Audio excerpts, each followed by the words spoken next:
major challenge in Nigeria. GTEXT Holdings, a global business with focus on real estate and the creation of green and smart homes, seeks to solve the problem by applying tried and tested solutions for the Nigerian housing sector. The company has come up with the most flexible payment plan in the history of Nigeria's housing market. The concept is one that allows people deposit 5 million naira and spread the balance over a 24 to 36 months period with a 4% monthly interest. This is in line with a mission to deliver 25,000 green and smart residential housing units by 2035, the most ambitious project in their 14-year history. Their goal is to eventually be the largest green and smart home provider in the world. Joining us now to discuss how GTEXT Holdings is solving housing accessibility issues in Nigeria is Dr. Stephen Akintayo, MD, GTEXT Holdings. Good morning. Welcome to the morning show. Good morning. Thank you for having me. I appreciate it. Well, let's start with definitions. Could you tell us this idea of green and smart homes? That may sound new to some people. And, what have you been doing in that regard in Nigeria? Beautiful. So green means basically that you're using renewable energy, solar, another option. Wind is part of green. Oftentimes people think green is basically just about the trees, the plants. That's part of, or when you say green and smart home, you're talking about renewable energy to power the home. Smart just means that they could use their phones, they could use gadgets to interact with the home. So, for example, some of the prototypes we've done, you can even use voice command to put on your air condition and to open your curtain, to put on your TV. And so a house that you can interact with is the aspect of the smart. So when you combine the two, then you have a green and smart home. Excellent innovation, and we wonder, Mr. Dr. Akintayo, with regards to the green and smart home, when you describe a home like this, the first thing that's coming to the mind of a number of people is cost. How expensive will these, will these houses be? Can Nigerians afford it? Are we ready for smart homes in Nigeria? Well, green, yes, we're already smart. Is even becoming very common now. A lot of people, because of insecurity in the country, people are having to make their homes smart. Because when you look at the smart technology from anywhere in the world, you can log into the app and see what's going on in your house. The houses is automated. You have to use your thumbprint or code to access the house. So because of security, a lot of houses are becoming smart even in Nigeria. Green, definitely we are ready for. We saw what happened with the flooding, and we know that Africa cannot even afford to abuse the climate the way the Western world has. We can't, because we don't even have the infrastructure to manage, effects of climate change or climate disasters. And so it's important that we're ahead of the curve. It's important that we begin to build houses that are adaptable. And the beautiful thing is also that what I call the incompetence by the governments in Africa has also made people to be innovative. You don't have constant electricity to start with. So naturally, everybody uses solar. Most of our offices now, we use solar there. And it saves us the cost of, having to pay for PSN or whatever the names are now. And you're able to just generate your own power, and it's sustainable, it's cost effective in the long run. In the short run, yes, green and smart is expensive, but in the long run, it's always more affordable and cheaper. Right, good to see you again, Dr. Stephen. But Stephen, good to see you again. I just want you to, just get us through market realities. What's the market like now in real estate? What are the costs, implications, and also as regards sales and pricing and things like that? Well, what's an overview of the market and the need in the market, the housing deficit, housing gap, and everything? Well, at the moment, the real estate market in Nigeria is slowing down.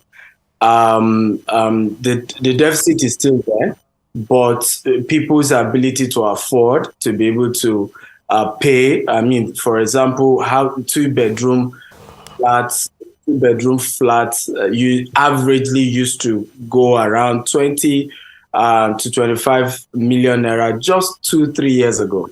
Right now, you're looking at 50 something million naira. Right. So an average Nigerian cannot really afford to just be able to pay for a house or own a house. And that's a major issue that we're still facing. However, globally, houses are not as affordable as we think. I'll give you an example. Even up to today, a 3 bedroom in Dallas, Texas, and thank God because we operate globally, so we can give what of things in other sectors. A 3 bedroom in Dallas, Texas, what it will cost you, you will be able to get two of that in Nigeria.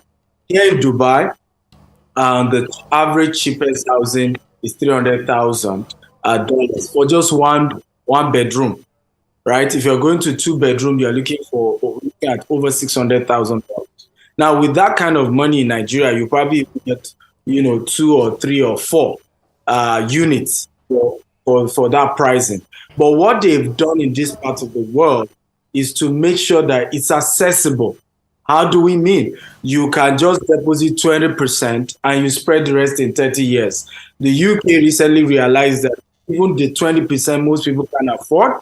So they started first-time buyer scheme in the UK, where you drop 10%, government drop 10%, and then you get a lender to give the remaining 80%, and you spread the payment back in another 30 years. So for us is that we've seen, because we operate in this market, that our clients in this part of the world are able to access, not necessarily that it's affordable, but everybody's almost able to access housing in other parts of the world compared to Nigeria, where you don't have enough funding, the structure is not there for proper mortgage system.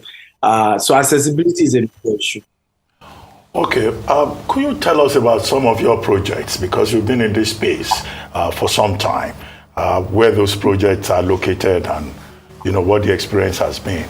And then you've talked a bit about challenges, the incompetence of government, access to power, issues with finance.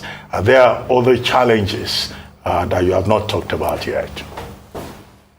Okay, yeah, one of the major issues right now is the Naira dollar crisis, because that's also part of why, almost the cost has doubled in just 2-3 years, right? Because most of the materials to build houses are imported. It's also part of why you see issues of building collapse, because a lot of developers are almost forced to find a way to make it affordable. And sometimes in the process of trying to make it affordable, you compromise on quality. So these are part of the issue. So one of the things we've done with this program is to make sure that it is pegged at a dollar value. So right now, if you're buying 1 bedroom or 2 bedroom in this program we're doing, so what we're doing is phase 1 of 1,000 housing. All this while we have houses everywhere, country, in Nigeria, in the UK, in the US that we sell, even at the moment. But usually you have to pay everything at once, and then we'll give you the key to your house. But we just launched a new 1,000 housing project where it's off plan. As you pay gradually, we are going to spend the next 3 years to build. By March next year, we're going to start construction. So locations include 5 locations in Asaba, Abuja, and Abeokuta, and we're going to be expanding to other parts of Nigeria as well. But phase 1 is just 1,000 units, and we have 3 years for the clients to pay and 3 years for us to also do construction. So we're able to take care, first come, first serve. Those who do outright by the first quarter of 2024 will be able to have keys to their house, while others who are spreading for 3 years will be able to have keys to their house after completion of that. But what we've done to avoid issues of prices changing is to say, if, for example, we are selling to you at the rate of $50,000, it is the dollar price. So even if you are paying in installment, whatever you pay in Naira, we value it how much out of the $50,000 have you paid, and constantly like that till you're done paying. Else, what most of us have struggled with is as the cost of cement that probably was going for 2,200 naira suddenly jump up to 4,800 naira, and that's not in your control. You didn't do anything to make that happen. And now you are affected if you go back to the customer and say, please, you need to add more for variation. The customer calls you scammer and all manner of stuff start happening. So what we've done is to say the pricing will be in dollar. You can pay us in naira, but you will keep paying the initial dollar value till you complete your payment. And we hope this will help us keep the price safe. All right, Dr. Akintayo, I'm glad you've highlighted some of the challenges plaguing not just developers, but Nigerians as a whole in terms of accessing housing. Indeed, a recent report says about 30% of Nigerians do not have access to housing. And this is one thing you're looking to solve. And your vision is quite ambitious. However, I'd like you to break it down to us how you are hoping to solve the housing contributing to solving the housing challenges, problems in Nigeria through your recent initiative and payment plan. Please explain to us. Well, first is the issue of accessibility. So what we've done with this promo is that once you hit up to 30%, we will introduce you, if you can complete the payments in 3 years, we will link you up with a mortgage company that will then help you extend that to another 10 to 15 years, right? So technically, for those who can't even meet up in the entire payment in 3 years, they can almost have access to 10 to 15 years to pay. And I think that's a major solution, because if at some point I pay up to 30% and I'm struggling to complete, I can then, GTEXT can link me up with a mortgage bank that will sort out GTEXT, and then I and that mortgage bank will continue the payment structure we've agreed. And we think that is a major solution we're bringing to the market. We have 13 years to go in our audacious vision of 25,000 housing. But in reality, when you look at the fact that some figures says 10 million housing deficit, some say 20, some say 25. The reality is that private sector, government combined, none of us is even doing 1 million housing units every year as we speak, right? So the truth is that the housing deficit is still huge. We even need more people in the market. But to raise funds, what we have done that is just remarkable is to open office in the US, in the UK, and here in Dubai, and to actually do real estate here, so that ultimately we're able to attract foreign investment. And it will be easier for a lot of our foreign partners to invest in Nigeria because they've seen what we've done here. They've partnered with us here. We've kept to our word with, the interaction. Currently, right now, we have over 100 housing that we control here in Dubai alone. And so when you build that kind of international credibility, when you now say, please, I need X amounts in Nigeria, can you go with me? And let's also hope that our politicians also help us in this area as well. We hope that our investors will be willing to come to Nigeria and invest with us, because ultimately, to build green and smart, and those money are hard currency, they are not even naira. One of the technology we want to deploy will convert plastic to electricity. Just one of those end machines will cost $5 million. So it's a lot to do green housing anywhere in the world, but we're hoping to attract international investment. Well, thank you very much, Stephen Akintayo, for joining us. We seem to have run out of time, although I would have loved to ask you, why is it that buildings are always collapsing in Nigeria? Usually some of these buildings were put together by developers, but okay, we've run out of time. Thank you very much for joining us.